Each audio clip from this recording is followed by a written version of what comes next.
Hey everyone, it's Eric Jensen here again.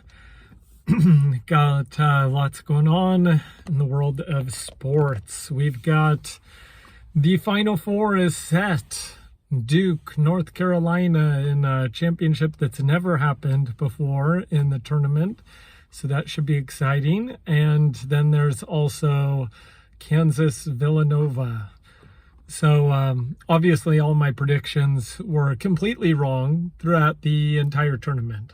So again, am I the expert? Well, not a good one, obviously. But what are my thoughts on these two games and the eventual champion?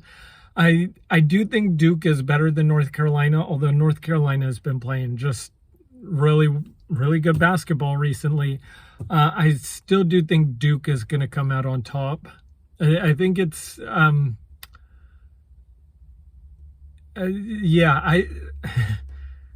think it'll be a real close game. I think it'll be a real good game. I do think I like Duke though in that one. And then on the other side, I like Kansas better than Villanova. Although, Villanova, who knows? That is the new mantra of college basketball. Who knows?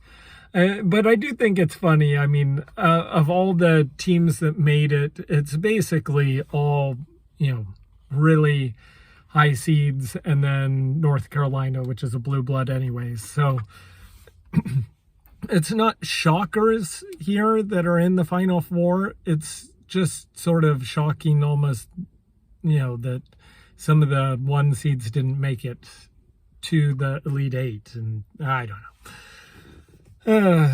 Like I said, my bracket has been dead a long time ago. But we will see what happens. Like I said, I think Duke is going to win, followed by Kansas.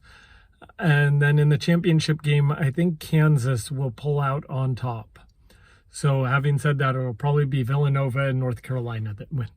Again, who knows?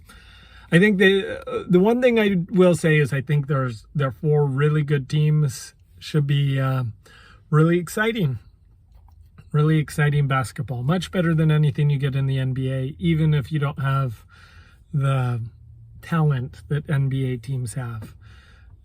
There's a reason why we don't talk much about the NBA. It's because it's boring. It's good enough, but it's just the NBA. Anyways, other big news that's going on. The NFL is changing their overtime rules. This time, just for the playoffs. And it is now that both teams will have a chance to have the ball on offense. The only thing that might change that is if there's a safety on the first possession, and then the game would be over.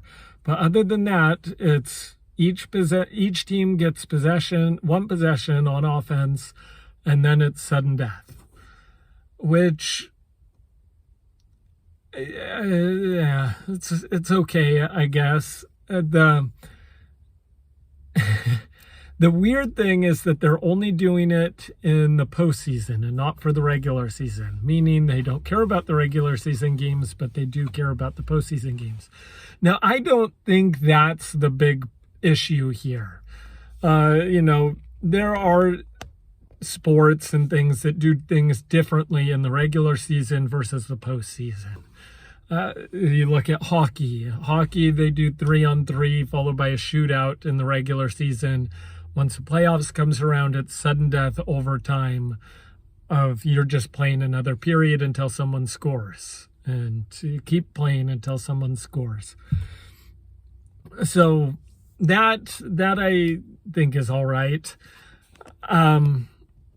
However, it just comes back down to the college game is the best game. So they're really worried about players getting injured and whatnot.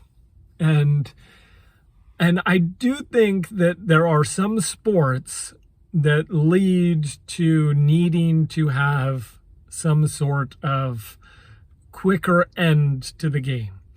In hockey, it's not you're adding another period.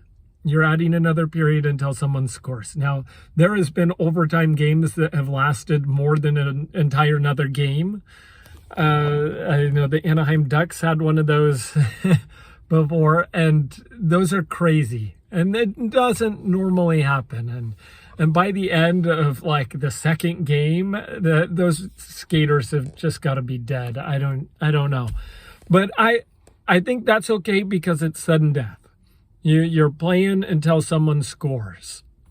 In baseball, it would not be appropriate to do anything. I mean, I even think when they had the second person on second, that was lame.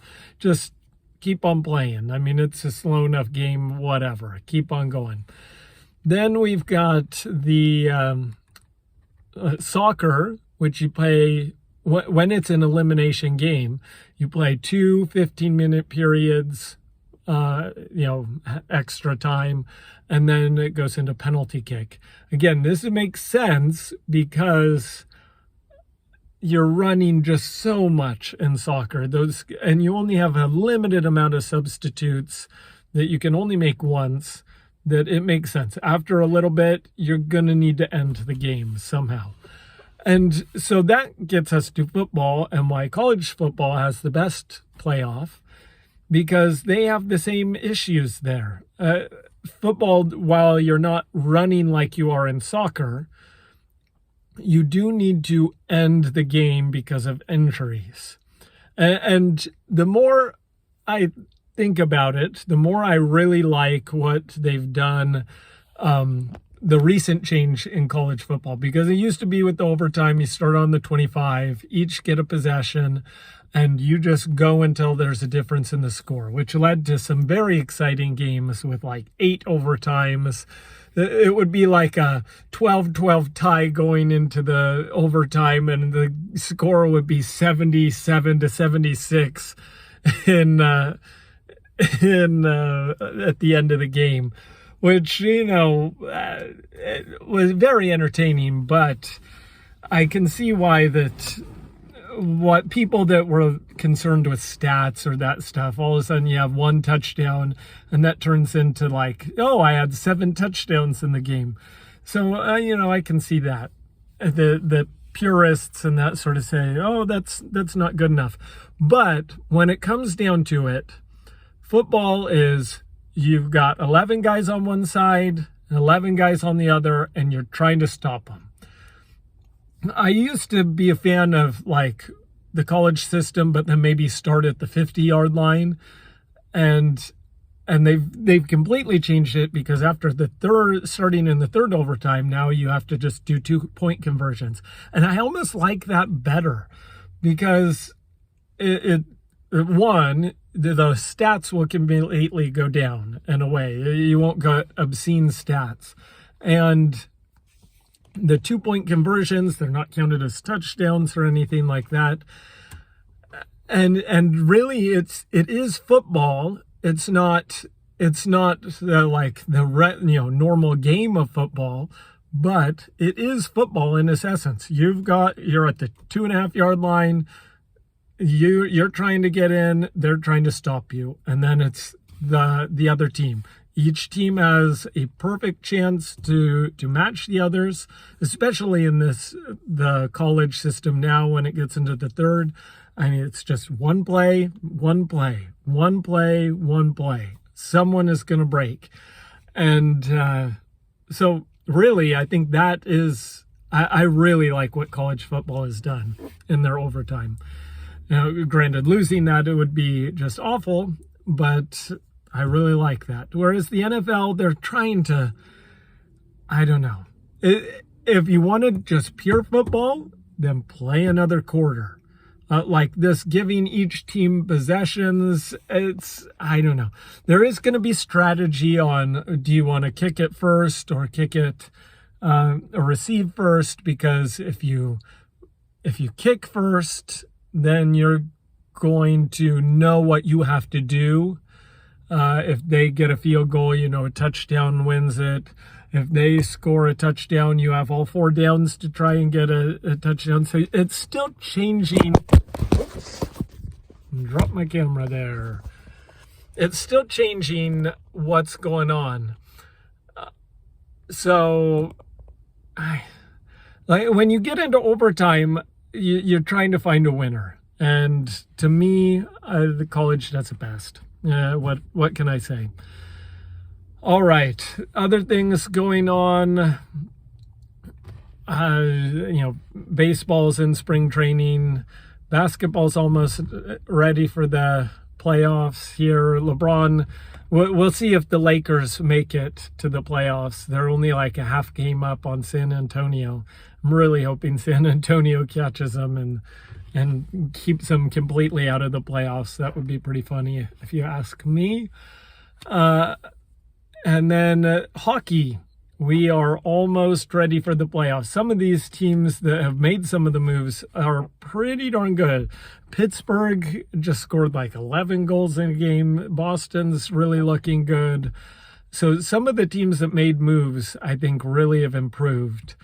And then there's some teams like the Ducks. They are in full rebuild mode. And it doesn't look pretty right now. And so I'll just end on my rant with Trevor Zegras here. I don't understand why you're putting Derek Grant, a 4th line guy, a good guy. I like Derek Grant. But why are you putting him on the first line? It makes no sense. Pair up Trevor Zegras with Troy Terry and then another scorer and see what happens. Derek Grant is a good 4th line guy. He does do a good job of scoring and getting in there and getting in the muck and stuff, but he's a 4th line guy. You pair someone that can put away a pass into the net, and Trevor Zegras' stats will be even crazier, and he'll win Rookie of the Year. But there's only, there's not too many games left. I don't think Dallas Eakins is going to be the coach next season. I think he's going to be out of there. I think that's a good thing. I just don't understand why you don't. I know there's the two trains of thought here. You want to spread your talent on multiple lines so that you've got some good guys throughout all of the lines. But when you've got no chance to win because you don't have the talent on your team right now, put the talented guys together, see what they can do, and who cares about the other lines? Anyways, that's my thoughts.